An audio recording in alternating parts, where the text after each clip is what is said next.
Before starting the video, let's announce the winners of giveaway.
Welcome everyone, on today's video, I'll be telling you guys everything about the hotspots.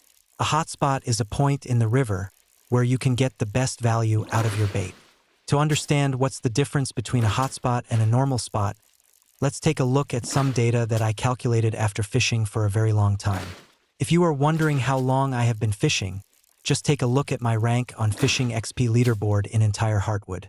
I'm at the 4th spot on leaderboard. Still I'm not really happy with it, and so I'll be pushing my another account to the first place soon. If you drop a bait in a random spot, it takes about 25 seconds to a maximum of 30 seconds for the bait to be caught by something. Now this can be anything, a fish or trash. 25 seconds seems like a very long time. But if you were to drop the same bait in a hotspot, this timer is cut in half or even less if the spot is good enough. You might think that spots don't matter that much, but in the long run, hotspots can be your key to lots of time and money saving. So now let's talk about how you can find a hotspot. Hotspots are not visible normally, and you can only identify a hotspot by fishing on a spot on river 2 to 3 times. Here's how you identify a hotspot. If you drop a bait and it gets caught in less than 10 to 12 seconds, and continues to happen same on next baits as well, congratulations, you have successfully found a hotspot. One thing to note about this is that hotspots aren't permanent in the river, and they can keep shifting randomly. Remember that no hotspot gives first bait as a trash. Even if it's caught in less time, leave the spot because there are better options available. This is how you identify when a hotspot has shifted. If you get 2 trash consecutively, or the timer between baits is increased, this could mean hotspot has shifted. Now you need to find the hotspot again. I've tried finding hotspots for a long time and developed a method that works very decently. But you need to remember that hotspots are unique to every player, and just because someone found a hotspot on a point doesn't mean that it's a guaranteed hotspot for you as well. So here's my method. Step 1. Pick any spot on the land that you need to stand on. I prefer a place right next to a river body. Try not to move from the spot you are standing on, but you can do it if you want. Hotspots are not tied to where you stand, but rather where you drop the bait. I'll show it when I test the method. Step 2. Pick some spots in the river where you will be dropping baits for testing active hotspots. You can choose any number and position of spots, but it's convenient if you choose spots which you can easily remember and identify instantly. Here, I'll test 5 spots for now, those I've marked with circle. Alright, now you are going to drop baits from left to right of river and test each spot for a hotspot criteria. 10 to 12 seconds or less is a hotspot. Once it's gone, drop the bait right next to the spot on right. Keep doing this until you find a hotspot. You can choose any spot you want to try this method, but let's talk about why I choose this specific spot. Read this entire conversation and you'll understand how good the spot I'm referring to is.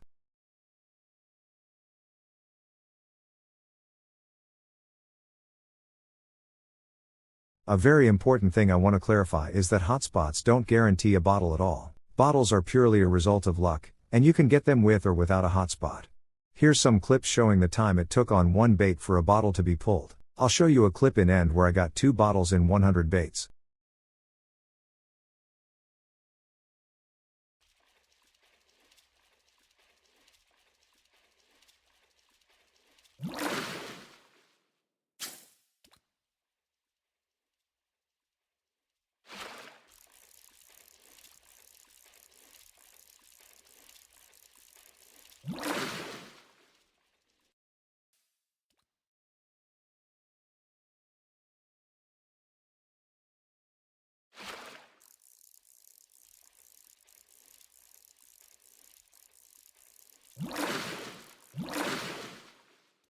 Now I'll tell you something that might explain why you are not getting a bottle for a very long time. You might be feeling like your luck is worst in world, but there's actually a simple explanation for this. I have made hours of recording and studied the baits on which I got a bottle. I compared how long it took to the bait being caught, compared the bait I'm using, spots I'm standing on and spots on river, the length of line in meters, basically studied everything. I've gotten 2 bottles in 100 baits and have gone more than 700 baits without getting a bottle. I have so far found no pattern in appearance of bottles so far. Thus I'm gonna say that bottles are purely luck based. Also, bottles can be pulled on any bait, any rod and any spot in river. Bottles do not have a fishing power requirement. It means you can pull a bottle even on a twig rod. A general guess I'm giving is that you can expect a bottle once every 100 to 300 baits. If you are only fishing for bottles, you can get it in any spot. Hotspots are not compulsory for a bottle. There's a theory I suppose is true. You can believe it if you want or ignore it. It's just a theory and there's no definite or solid proof for this. But I believe in this story because I value my fishing time and resources. So here's the theory. Once you drop a bait in a spot, you can pull it out before the bait is caught, or you can interloop the bait after it's caught or in middle of reeling in. I believe that is the worst thing you can do, because the bait you just lost by not reeling it in or not allowing it to be completed, could have been a bottle. It's just an assumption, but you never know. If it was a bottle, you already know where this is going. If you believe that was a bottle, don't expect a bottle for quite a lot of baits after it. Personally, I'm not taking any chances. It's up to you what you want to believe. Now I'll show you how I fish using my method. The clip next is in 2x speed, but you can turn the speed of YouTube video to 0.5x if you want to observe the clip closely. I hope you guys enjoyed the video. There's no need to like or subscribe to my channel. I'm just a guy who's trying to share my knowledge about fishing, so that everyone can benefit from this. See you guys in next video. Just sit back, relax and enjoy this video.